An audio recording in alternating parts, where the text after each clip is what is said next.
नमस्कार, आप देख रहे हैं देवभूमि का दंगल। मैं हूं आपके साथ शैलेंद्र चौहान और आज हम बात करेंगे उत्तराखंड में संवैधानिक संकट।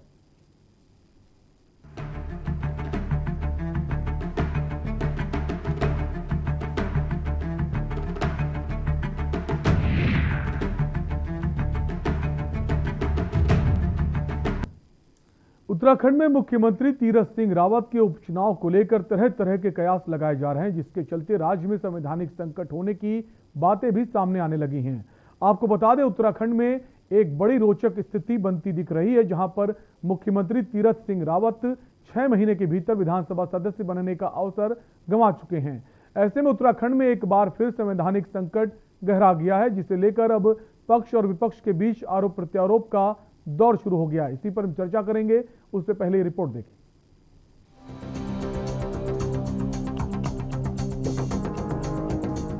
कौन बनेगा उत्तराखंड का नया मुख्यमंत्री, ये सवाल जरा अटपटा सा जरूर लग रहा होगा, क्योंकि राज्य के चुनाव अभी भी 8-9 महीने दूर हैं।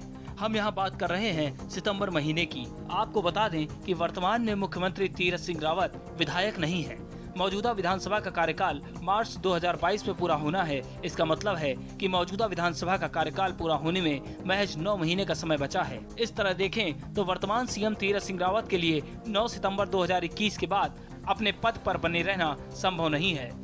संवैधानिक संकट की इस घड़ी में कांग्रेस ने तीरथ सरकार पर जमकर हमला बोला है। आम चुनाव 1 साल से कम अवधि के में रह गए हों, वहां उपचुनाव की संभावना खत्म हो जाती है। मुख्यमंत्री जी अगर सल्ट से चुनाव लड़ते तो बेशक वो लड़ सकते थे, क्योंकि और कार्यकाल केवल 23 मार्च तक है, यानी कि सिर्फ 11 महीने का, और यानी कि 1 साल से कम। तो अब मुख्यमंत्री जी के लिए ये संकट आ गया कि वो किसी भी सीट से चुनाव नहीं लड़ पाएंगे। ऐसे में 2 ही विकल्प राज्य के पास बचते हैं कि 57 विधायकों में से या तो एक को मुख्यमंत्री चुना जाए 9 सितंबर से पहले, या फिर राज्य में राष्ट्रपति शासन लगे। ऐसे में मुझे हैरत ये होती है कि भाजपा ने जानते बूझते ये सोची समझी षड्यंत्र साजिश का नतीजा है, रणनीति का नतीजा है, या फिर ये सब गलतफहमी के चलते हुआ। उत्तराखंड में भाजपा सरकार को फिर से नेतृत्व परिवर्तन करना पड़ सकता है या नहीं, इसके बारे में तो अभी कुछ नहीं कहा जा सकता। लेकिन इन सब के बीच उत्तराखंड की राजनीति गर्माती ही जा रही है, जिसके चलते पक्ष और विपक्ष के बीच लगातार बयानबाजी देखने को मिल रही है। एक और जहां कांग्रेस ने भाजपा पर राज्य को संवैधानिक संकट में लाकर खड़ा कर देने का आरोप लगाया है, तो वहीं सरकार ने भी कांग्रेस की इन बातों को राग अलाप रही डरी हुई कांग्रेस बताया है। ये कांग्रेस की हताशा है, पब्लिक को गुमराह करने की बात है, एक न्यूसेंस क्रिएट कर रहे हैं। हम संवैधानिक तरीके से लड़ेंगे और चुनाव लड़ेंगे। वहीं इस पूरे मामले पर राजनीतिक विशेषज्ञ अविकल थपलियाल ने भी अपनी प्रतिक्रिया देते हुए कहा कि कोरोना की वजह से केंद्रीय चुनाव आयोग ने उपचुनाव को फिलहाल स्थगित किया हुआ है। ऐसे में अब उत्तराखंड बीजेपी आने वाले समय में क्या निर्णय लेती है, ये देखना दिलचस्प होगा। क्या बीजेपी मुख्यमंत्री से इस्तीफा करवाती है? क्या राज्य में राष्ट्रपति शासन लगेगा या नहीं? ऐसे अनगिनत सवाल हैं। बीजेपी देखो क्या रुख अपनाती है, और वो इसमें अपने लेवल पे क्या राजनीतिक फार्मूला ढूंढती है। इस्तीफा करवाती है सीएम का, या भंग करती है, या राष्ट्रपति शासन की ओर हम बढ़ रहे हैं, या चुनाव की ओर वो बढ़ते हैं। तो ये सारी कहानियां हैं, ये सारे मुद्दे हैं जिस पर अभी बीजेपी के अंदर विचार विमर्श चल रहा है। और सबसे बड़ी बात कि केंद्रीय चुनाव आयोग का जो डिसीजन था, जो उनका फैसला था, वो अभी उपचुनाव नहीं कराने के पक्ष में है। वर्तमान सरकार के विधानसभा कार्यकाल मार्च 2022 में समाप्त होना है, जिसको लेकर अब कार्यकाल समाप्त होने में केवल 9 महीने का ही वक्त बचा है। इस तरह देखा जाए तो मुख्यमंत्री तीरथ सिंह के लिए चुनाव लड़ना संभव नहीं, क्योंकि मुख्यमंत्री तीरथ विधायक नहीं है। ऐसे में उत्तराखंड में एक बार फिर से नेतृत्व परिवर्तन होगा या फिर विधानसभा भंग कर राष्ट्रपति शासन लगेगा, ये तो आने वाला वक्त ही बताएगा। देहरादून से के न्यूज इंडिया के लिए अशोक कुमार की रिपोर्ट। तो उत्तराखंड में एक बार फिर से नेतृत्व जो है वो गड़बड़ाने वाला है, ऐसी खबरें आ रही। इसी पर हम चर्चा करेंगे। हमारे साथ कुछ मेहमान हैं, सबसे पहले आपका उनसे परिचय कराएंगे। हमारे साथ कुंवर जपेंद्र सिंह भाजपा प्रवक्ता हैं, सर स्वागत है आपका। साथ ही साथ हमारे साथ हीरा सिंह विष्ट हैं, कांग्रेस प्रवक्ता हैं, सर आपका भी स्वागत है। और राहुल शेखावत हैं, राजनीतिक विशेषज्ञ हैं, वो भी हमारे साथ जुड़ेंगे। लेकिन जिस तरह से जो खबरें आ रही हैं कि जो सीएम तीरथ रावत हैं उनका जो कार्यकाल है वो 6 महीने का जो समय था सितंबर में खत्म हो रहा है।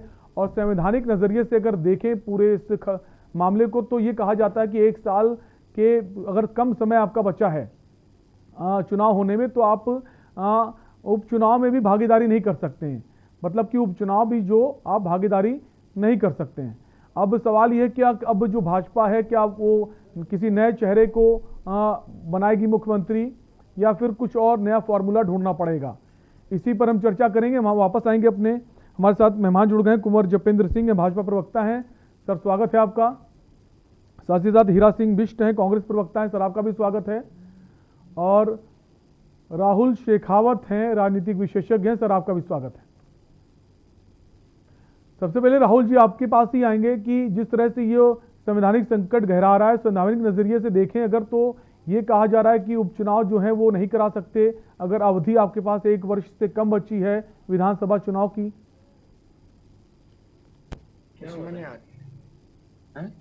एक बार थोड़ा ऑडियो की प्रॉब्लम थी, सवाल थोड़ा रिपीट कीजिए प्लीज। राहुल जी सवाल यह है कि जो संवैधानिक नजरिए से अगर हम देखें तो ये कहा जा रहा है 1 वर्ष से कम का समय बचा है विधानसभा चुनाव में, ऐसे में आप उपचुनाव नहीं करा सकते हैं। और मुख्यमंत्री तीरथ सिंह के पास जो संकट है कि सितंबर में उनका कार्यकाल जो है समय पूरा हो रहा है 6 महीने का, बिल्कुल देखिए तौर पे किसी को देखेंगे या फिर उपचुनाव करा सकते हैं? देखिए बिल्कुल एक स्थिति उत्तराखंड में नजर आ रही है कि आप जानते हैं कि जो भारतीय संविधान है उसका जो लोक प्रतिनिधित्व जो अधिनियम है उसके मुताबिक ये तो व्यवस्था है कि अगर कोई पार्टी, कोई रूलिंग जो पार्टी है वो अपना नेता यानी सदन का नेता अगर यानी मुख्यमंत्री विधानसभा का ऐसे व्यक्ति को चुनती है जो सदन का सदस्य नहीं यानी विधायक नहीं है तो उसको चुना तो जा सकता है, लेकिन 6 महीने के अंदर उसको सदन का सदस्य बनना पड़ेगा यानी विधायक निर्वाचित होना पड़ेगा। तो इस कड़ी में मुख्यमंत्री जो तीरथ सिंह रावत हैं वो 10 मार्च 2020 को उत्तराखंड के मुख्यमंत्री बने थे। तो किसी भी हालत में उनको 9 सितंबर से पहले, मतलब आने वाले जो 9 सितंबर है उससे पहले विधानसभा का सदस्य निर्वाचित होना है। अब आड़े इसमें क्या आ रहा है कि आड़े इसमें जो आ रहा है वो ये आ रहा है कि एक धारा, एक जो लोक प्रतिनिधित्व जो हमारा अधिनियम है उसकी एक धारा उसमें आड़े आ रही है, वो ये कहती है कि अगर सदन का कार्यकाल 1 साल अगर से कम है तो उसमें उपचुनाव ना कराया जाए। तो अगर ये स्थिति बदस्तूर कायम रहती है, ये स्थिति जारी रहती है तो जाहिर सी बात है दिक्कत आएगी। दूसरे संकट ये है कि जो निर्वाचन आयोग है उसने, आप जानते हैं कि पूरा पेंडेमिक की जो आपका कोरोना महामारी है देश में चल रही है, अभी उसका प्रकोप जारी है, तो जिसके मद्देनजर निर्वाचन आयोग ने जो वाई इलेक्शन है उसको कराने से मना किया था, उसमें असमर्थता जाहिर की थी। तो अब इस स्थिति में संकट ये आएगा कि क्या जो धारा जो 151A है जो कहती है कि उपचुनाव 1 साल से कम कार्यकाल अगर है तो ना कराया जाए, और दूसरी तरफ एक दूसरी स्थिति ये है कि 6 जो कोई भी विधानसभा है वो खाली होने के 6 महीने के अंदर उसको भरा जाना चाहिए। तो अब मुख्यमंत्री त्रिवेंद्र सिंह रावत जो माफ कीजिए तीरथ सिंह रावत हैं, उनके सामने एक संवैधानिक संकट फौरी तौर पर तो साफ तौर पर नजर आ रहा है। हालांकि आप जानते हैं कि संविधान में अगर आप देखें तो एक कहीं ना कहीं थोड़ी सी गुंजाइश होती है, अब इसमें कितनी है अभी इसमें देखना पड़ेगा, क्योंकि जो महामारी है वो अभी चल रही है। इलेक्शन जो चुनाव आयोग है उसने मना किया हुआ है। अब एक जो 151A का जो मैंने आपको जिक्र किया था वो ये कहती है कि उपचुनाव बशर्ते 1 साल का कार्यकाल से ज्यादा हो, कम ना हो।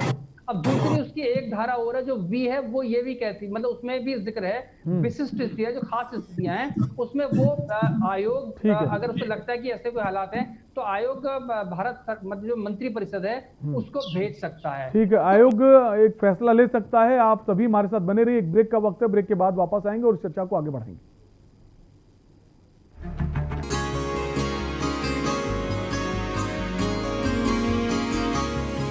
जन जन से हो ये मन जुड़ा, नित ये स्मरण करते हैं हम, हर जन की सेवा में रहे अब ये वचन करते हैं हम। ना कोई अब पिछड़ा रहे, ना कोई अब वंचित यहाँ, निष्काम सेवा हम करें अब मन में प्रण करते हैं हम, अब मन में प्रण करते हैं हम। गौरव धरा है देवभूमि ये कसम खाते हैं हम, संकल्प से हर सिद्धि तक, न मेरे कभी डिगे कदम, न मेरे कभी रुके कदम।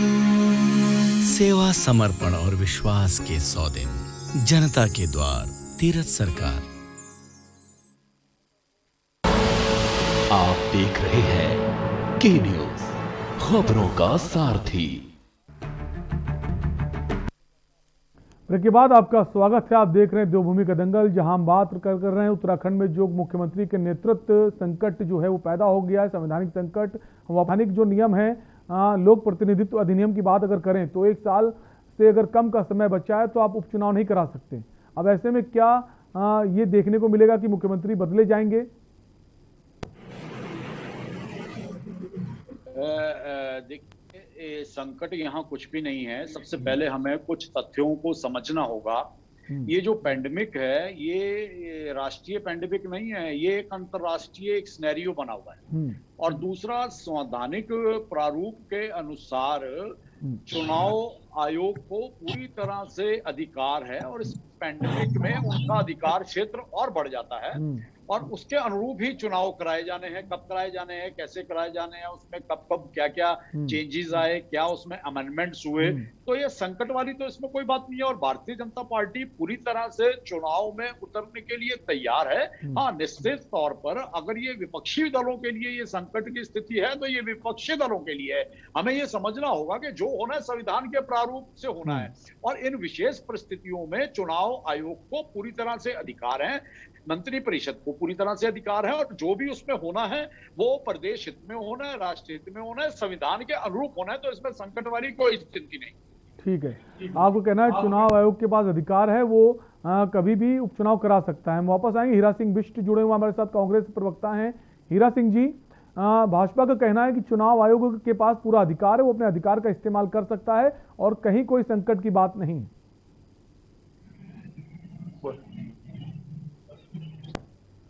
हीरा सिंह जी, आपको हमारी आवाज आ रही है? जी जी सर, आपसे ही सवाल है। जो जपेंद्र सिंह हैं भाजपा प्रवक्ता, उनका कहना है कि चुनाव आयोग के पास पूरा अधिकार है, वो जब चाहे उपचुनाव करा सकता है। संवैधानिक व्यवस्थाएं हैं, जो नियमावली जो एक्ट है वो उससे गवर्न होगा। वो देश में ऐसी इमरजेंसी नहीं लगी है। जो नियम है 6 महीने में तीरथ सिंह रावत जी को कहीं ना कहीं से चुनाव लड़ना चाहिए था, लेकिन वो समय व्यतीत हो चुका है और आज उनके लिए ये संवैधानिक संकट प्रदेश में पैदा हो गया है। इससे अधिक समय में वह विधानसभा के 6 महीने बाद सदस्य नहीं है, बने ही नहीं है, तो मुख्यमंत्री नहीं रह सकते। या तो दूसरा मुख्यमंत्री बने या फिर राष्ट्रपति शासन लागू हो, दूसरा कोई विकल्प नहीं है। हीरा सिंह जी, आपकी जानकारी के लिए बता दूं कि अभी तीरथ सिंह जो है उनका समय नहीं खत्म हुआ है, अभी सितंबर तक समय है उनके पास। काम करेगा, वो नियमों से ऊपर नहीं है। ये पार्लियामेंट का अधिकार इलेक्शन कमीशन नहीं ले सकता। जो नियम बने हैं, जो नियम बनाने का अधिकार इलेक्शन, विपरीत परिस्थितियों में इलेक्शन कमीशन को कुछ अधिकार है, लेकिन जो एक्ट है, जो नियमावली है, वो नियमावली को इलेक्शन कमीशन कहां से बदल देगा? ये तो संवैधानिक संकट प्रदेश में पैदा हो गया।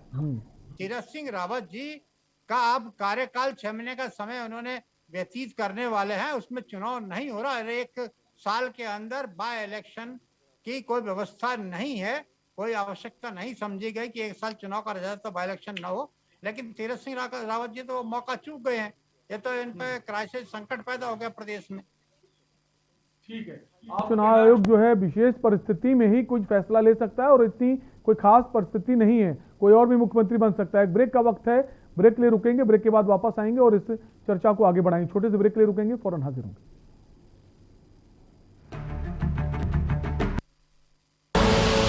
आप देख रहे हैं के न्यूज, खबरों का सारथी। कुशल नेतृत्व एवं बेहतर प्रबंधन के द्वारा तीरथ सरकार ने कोरोना महामारी का सफलतापूर्वक सामना किया है। सरकार ने महामारी की दूसरी लहर में तेज और प्रभावशाली कदम उठाते हुए जनता को राहत पहुंचाई है। कोरोना के दौरान उत्तराखंड में 3 महीनों के भीतर ऑक्सीजन बेड 3535 से बढ़ाकर 7040 किए गए। ऑक्सीजन सिलेंडरों और ऑक्सीजन कंसंट्रेटरों की संख्या में भारी वृद्धि की गई। ऑक्सीजन की उपलब्धता सुनिश्चित करने के साथ साथ ऑक्सीजन का उत्पादन बढ़ाने पर भी तीरथ सरकार का जोर रहा। मुख्यमंत्री तीरथ सिंह रावत ने स्वयं ऑक्सीजन आपूर्ति स्थिति एवं उत्पादन की नियमित समीक्षा की, जिसका परिणाम ये रहा कि मार्च 2021 में 3 कार्यरत ऑक्सीजन प्लांट की तुलना में 15 ऑक्सीजन प्लांट कार्य कर रहे हैं। 18 ऑक्सीजन प्लांटों की स्थापना की कार्रवाई चल रही है। राज्य में आज 250 मीट्रिक टन से अधिक की ऑक्सीजन उपलब्धता है और इसे नियमित रूप से बढ़ाने का प्रयास भी चल रहा है। चाहे आईसीयू और वेंटिलेटर बेड का प्रबंधन हो या जीवन रक्षक औषधियों की उपलब्धता, राज्य सरकार ने पूर्ण संवेदनशीलता एवं पारदर्शिता रखते हुए जनहित में कार्य किया। सभी जिलों के डीएच, एसडीएच, सीएससी, पीएससी तक ऑक्सीजन सिलेंडर एवं ऑक्सीजन कंसंट्रेटर की उपलब्धता करा दी गई है, जिससे कि आकस्मिकता की स्थिति में कहीं किसी प्रकार ऑक्सीजन की किसी को कोई कमी ना हो। तीरथ सरकार ने दिखा दिया है कि यदि मन में दृढ़ निश्चय हो तो कोरोना जैसी महामारी से भी जीता जा सकता है। जनता के द्वार तीरथ सरकार। जुबान के लिए उड़ चला गैरों की ज़मीं पर, खुशबू अपने पन की ढूंढता। दूर कितना भी जा, इस जुबान से दूर ना जा पाओगे। विमल, बोलो जुबान केसरी। आप देख रहे हैं के न्यूज, खबरों का सारथी। ब्रेक के बाद आपका स्वागत है। आप देख रहे हैं देवभूमि का दंगल। हम बात करें उत्तराखंड में जो सीएम तीरथ सिंह रावत है, उनका 6 महीने का जो समय था वो सितंबर में पूरा हो रहा है। वहीं दूसरी ओर चुनाव आयोग का ये कहना है कि पैंडेमिक में वो उपचुनाव नहीं करा सकता। तो क्या अब उपचुनाव नहीं होंगे और तो जो संवैधानिक संकट है वो पैदा हो गया, इसी पर बात करें। वापस हम आएंगे राहुल जी के पास। राहुल जी, आपसे सवाल है कि ये कहा जा रहा है कि विशेष परिस्थिति में ये जो चुनाव आयोग है वो चुनाव करा सकता है। ये कुछ विशेषाधिकार होते हैं, इसमें कोई दो राय नहीं है, लेकिन जो भी मौजूदा हालात है उस हालात में अभी देखिए जो विकल्प है, सबसे बड़ी चीज एक इसमें एक विकल्प तो सबसे बड़ा यही है कि सबसे पहले या तो वो इस्तीफा दें, इस्तीफा देने के बाद किसी दूसरे को शपथ दिलाएं, क्योंकि जो त्रिवेंद्र सिंह थे उन्होंने शपथ जब पहले ली थी तो वो जो पहले जो तारीख थी वो मार्च 18, तो उस लिहाज से मार्च तक का कार्यकाल है। तो अब क्या बीजेपी का जो हाईकमान है, चूंकि रूलिंग जो पार्टी है वो बीजेपी है, वो इस रास्ते पर जाएगी कि मुख्यमंत्री रिप्लेस करें, नंबर एक बात है। दूसरी चीज इसमें यह है कि फिर एक अनइथिकल प्रैक्टिस है ना, इसको एक आप चीटिंग भी कह सकते हैं, डेमोक्रेसी के पॉइंट ऑफ व्यू से चीटिंग भी कह सकते हैं, क्योंकि स्पष्ट तौर पर कोई संविधान नहीं है। तीरथ सिंह रावत एक दिन इस्तीफा दें, मतलब बीच में एक गैप लें, पॉज लें, उसके बाद फिर दोबारा शपथ ले लें, लेकिन वो उसमें खतरा ये है कि आपको जाके वो कोर्ट में चैलेंज हो जाएगा, क्योंकि इस तरह का मामला पहले एक पंजाब के बहुत पहले कई दशक पहले पंजाब के एक मंत्री का आया था, तो वो चैलेंज हो गया, तो उसमें कोर्ट ने वो किया था। अब तीसरी चीज ये है कि क्या जो हाईकमान है जो बीजेपी है वो कौन सा रास्ता चुनेगी। रास्ता ये भी हो सकता है कि वो बजाय उसके असेंबली डिसोल्व करा दें, असेंबली डिसोल्व करा के राष्ट्रपति शासन लगा दें, क्योंकि अब मुख्यमंत्री बदलना उनके लिए एक बड़ा भद वाली स्थिति हो जाएगी ना। मुख्यमंत्री बदलाव इलेक्शन ईयर में, फिर दूसरा तो एक वो भद पिटने वाली स्थिति हो जाएगी। अब एक जो आप जो सवाल जो मूल कर रहे हैं कि क्या विशेषाधिकार, बिल्कुल देखिए कोई भी गवर्नमेंट है, पावर्स गवर्नमेंट में एक अप्रत्यक्ष तौर पर व्यस्त होती है पावर, क्योंकि जैसे मैंने आपको एक धारा का जिक्र किया था, उसमें यह था कि जो चुनाव आयोग है, अगर कोई लैकुना है या उसके सामने दिक्कत है या व्यवहारिक संकट है, तो वो केंद्रीय मंत्री परिषद को भेज सकता है, मतलब एक राय उनसे मांग सकता है। क्योंकि जानते हैं कि केंद्र में सरकार बीजेपी की है, तो वो उनके पास है कि उसमें वो क्या निर्णय लेंगे, कुछ बदलाव करेंगे या कुछ करेंगे, तो ये उनके मूड पर निर्भर करेगा। तो इसलिए ये सारी जो चीजें हैं वो इंटरलिंक हैं। स्थिति फौरी तौर पर लगता है कि एक मुश्किल नजर आ रही है, क्योंकि शर्ट में चुनाव था काफी पहले, वो शायद अगर मुख्यमंत्री वहां से लड़ते तो वो वहां से आराम से कोई दिक्कत नहीं आती। अब हल्द्वानी में भी खाली हो गया है, क्योंकि अगर एक उपचुनाव कराएंगे तो आपको हल्द्वानी में कराना पड़ेगा, उसे किस आधार पर मना कर पाएंगे, क्योंकि हल्द्वानी में जो नेता विपक्ष इंदिरा हृदय, तो उनकी आप जानती कि डेथ हुई है अभी, तो अब खाली मुख्यमंत्री का होता तो भी था। तो अब ये व्यवहारिक संकट ये भी तो होगा कि अगर आप एक कराओगे तो दूसरा नहीं कराओगे, तो ये सारी स्थिति जो है एक दुविधा की स्थिति है।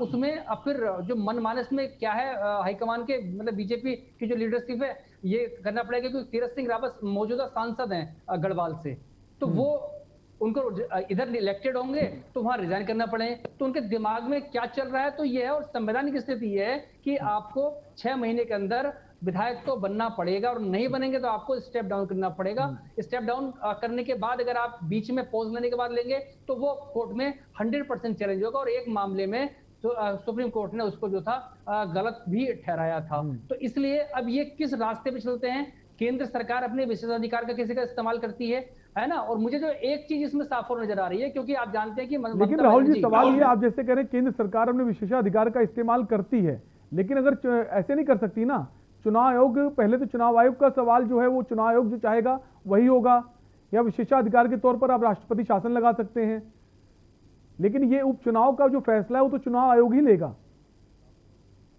संविधान से बंधा हुआ है, संविधान की जो धाराएं हैं, संविधान के जो अनुच्छेद हैं, उससे बाहर चुनाव आयोग नहीं जा सकता है। अगर कहीं भी दुविधा होगी तो वो अपना पल्ला झाड़ने के लिए केंद्रीय मंत्री परिषद है, उसको सरकार देगा गेंद उनके पाले में कि साहब बताएं हम क्या करें, क्योंकि मामला एक चीज और इसमें करनी पड़ेगी। देखिए मैं थोड़ा सा, चूंकि हीरा सिंह बिष्ट काफी सीनियर मंत्री रह चुके, बहुत यूपी के टाइम के विधायक हैं, तो इसमें एक संकट और है, ये तो फौरी तौर पे है। दूसरी बात ये है कि जब एक मुख्यमंत्री, चूंकि सामान्य स्थिति होती है कि चलो एक विधायक चुनना है, एक सांसद चुनना है, छोड़ो कोई बहुमत तो है, कोई दिक्कत नहीं तो छोड़ दो, है ना, कोई वो नहीं है। लेकिन यह मामला मुख्यमंत्री का है, एक स्थिति को समझना पड़ेगा। तो क्या कानून इसमें आड़े, एक लोकतांत्रिक भावना के हिसाब से भी देखें, संकट तो है, देखो उसके हिसाब से तो दिक्कत है चुनाव लड़ने में, जब तक कि कोई विशेषाधिकार इस्तेमाल न करें। लेकिन मेरा पक्ष एक दूसरा और है, इस पर हीरा सिंह बिष्ट जी मेरे ख्याल से रिस्पॉन्ड करेंगे कि क्या एक कानून के प्रावधान की वजह से कोई पॉलिटिकल पार्टी और पॉलिटिकल पार्टी का मत प्रभावित हो सकता है? क्या बीजेपी ने एक मुख्यमंत्री को चुना, बिल्कुल सदस्य थे, अब उसमें एक आड़े आ रहा है तो उनको इस्तीफा देना पड़ेगा। बिल्कुल, तो एक ये व्यवहारिक संकट भी आएगा, बिल्कुल व्यवहारिक संकट भी आएगा। एक ब्रेक के लिए रुकेंगे, आप सभी मेहमान हमारे साथ बने रहिए। तो बीजेपी को काफी चीजें सोचनी है कि अगर चेहरा बदलते हैं उससे और भी संकट आ सकता है। एक ब्रेक के लिए रुकेंगे, ब्रेक के बाद इस चर्चा को आगे बढ़ाएंगे। आप देख रहे हैं के न्यूज, खबरों का सारथी। वैश्विक महामारी कोरोना, मुश्किल दौर, मुश्किल हालात, लेकिन इस मुश्किल दौर में भी उत्तराखंड के मुख्यमंत्री तीरथ सिंह रावत अपने कुशल नेतृत्व एवं प्रबंधन क्षमता का प्रदर्शन करते हुए कोरोना के खिलाफ जंग लड़ने में ऊर्जा का नया संचार कर रहे हैं। नियम, संयम और सजगता के साथ सरकार ने कोरोना से लड़ने के लिए हर ऑक्सीजन की कोई कमी हुई, इसके लिए सरकार ने बहुआयामी रणनीतियां बनाई। सबसे पहले जिसकी शुरुआत टेस्टिंग क्षमता को बढ़ाकर की गई, जिसके फलस्वरूप आज उत्तराखंड में कोविड टेस्टिंग राष्ट्रीय औसत से अधिक है। आज राज्य में जहां 10 प्रयोगशालाएं RT-PCR टेस्ट के लिए हैं, वहीं 26 निजी प्रयोगशालाओं और 64 ट्रूनेट मशीनों के द्वारा कोविड जांच की जा रही है। कोरोना जांच बढ़ाए जाने के साथ ही सरकार का पूरा फोकस कोरोना के इलाज पर है। देवभूमि उत्तराखंड में कोरोना मरीजों को सरकारी ही नहीं, निजी अस्पतालों में भी समुचित इलाज मिले, इसके लिए उत्तराखंड सरकार ने ये सुनिश्चित किया कि प्रधानमंत्री जन आरोग्य योजना, अटल आयुष्मान उत्तराखंड योजना एवं राज्य सरकार स्वास्थ्य योजना के लाभार्थियों को निर्धारित प्रोटोकॉल के अनुसार कोविड के लिए भी सभी प्रकार के निशुल्क उपचार की व्यवस्था दी जाए। सरकारी अस्पतालों में मरीजों का हाल जानने के लिए खुद मुख्यमंत्री तीरथ सिंह रावत PPE किट पहनकर कोरोना वार्डों में जा रहे हैं और मरीजों से बात कर रहे हैं। यही नहीं, उनके द्वारा इलाज के साथ साथ ऑक्सीजन और जीवन रक्षक औषधियों की निर्बाध आपूर्ति के लिए प्लान पर फोकस किया गया है। सरकार के इन्हीं प्रयासों का नतीजा है कि आज उत्तराखंड में जनपद सहित निचले स्तरों पर कुल 12 dedicated Covid hospital, 108 dedicated Covid health centre और 250 से अधिक डेडिकेटेड कोविड केयर सेंटर कार्यरत हैं। सरकार ने महामारी की दूसरी लहर को ध्यान में रखते हुए तेज और प्रभावशाली कदम उठाए हैं। 1 मार्च 2021 से अभी तक ऑक्सीजन सपोर्टेड बेड की संख्या 3535 थी, उसे बढ़ाकर अब 7048 कर दिया गया है। वहीं ICU बेड की संख्या को 836 से बढ़ाकर 1754 किया गया है। वेंटिलेटर की संख्या को भी बढ़ाया गया है। 695 से बढ़कर ये संख्या आज 1092 हो गई है। प्रदेश सरकार की तैयारियों का ही नतीजा था कि प्रदेश में कोरोना के मरीजों हेतु ऑक्सीजन की कभी कमी ही नहीं हुई। राज्य में ऑक्सीजन की आपूर्ति करने के लिए सरकार ने मार्च 2021 में उपलब्ध 1275 ऑक्सीजन कंसंट्रेटर की मात्रा को बढ़ाते हुए जून तक 3700 और नए ऑक्सीजन कंसंट्रेटर उपलब्ध करवाए, जिससे प्रदेश में अब 4975 ऑक्सीजन कंसंट्रेटर उपलब्ध हैं। मार्च 2021 में जहां 3 कार्यरत ऑक्सीजन प्लांट थे, उसकी तुलना में उत्तराखंड में आज 15 कार्यरत ऑक्सीजन प्लांट लगाए गए हैं। साथ ही 18 अतिरिक्त ऑक्सीजन प्लांट की स्थापना की कार्रवाई गतिमान है। कोरोना के प्रसार को रोकने के लिए सरकार ने कॉन्टैक्ट ट्रेसिंग पर भी जोर दिया। कोरोना पॉजिटिव मरीज के संपर्क में आए लोगों की निगरानी के लिए बड़े स्तर पर टीमें बनाई गई, जिसके जरिए संपर्क में आए व्यक्तियों की निगरानी के लिए एसडीआरएफ नियंत्रण कक्ष, जिला नियंत्रण कक्ष, जिला प्रशासन के माध्यम से निगरानी की जा रही है। होम आइसोलेशन को लेकर राज्य सरकार ने बड़ी कारगर रणनीति बनाई। उत्तराखंड सरकार आज कोरोना पॉजिटिव मरीजों को उनके घरों पर ही मोबाइल टीम के माध्यम से होम आइसोलेशन किट मुहैया करवा रही है। प्रदेश सरकार के लिए सबसे बड़ी चुनौती कोरोना संक्रमण को रोकने के लिए कोविड कर्फ्यू लगाने की थी, क्योंकि कोरोना के खिलाफ जंग के लिए लोगों का सहयोग बेहद जरूरी था। सरकार ने कोरोना कर्फ्यू पालन के लिए सख्त नियम लागू किए, जिसका क्रियान्वयन उत्तराखंड पुलिस बड़े ही बेहतर तरीके से कर रही है। प्रदेश में वैक्सीनेशन कार्यक्रम का सफलतापूर्वक संचालन किया जा रहा है। राज्य में 800 कोविड वैक्सीनेशन सेंटर बनाए गए हैं। 45 साल के ऊपर के नागरिकों के टीकाकरण के साथ साथ अब 18 से 44 साल के लोगों का भी प्रदेश में बड़े स्तर पर वैक्सीनेशन का कार्य प्रारंभ हो गया है। मुख्यमंत्री तीरथ सिंह रावत की दूरदर्शी सोच और कारगर रणनीति का ही नतीजा है कि आज राज्य में कोरोना संक्रमण के मामलों में तेजी से कमी आ रही है और कोरोना के खिलाफ निर्णायक जंग में उत्तराखंड आगे निकलता दिख रहा है। लेकिन हमें अभी भी सावधानी बरतनी है। बहुत आवश्यकता पड़ने पर ही घर से बाहर निकलें। सेवा, समर्पण और विश्वास के 100 दिन, जनता के द्वार, तीरथ सरकार। पर ये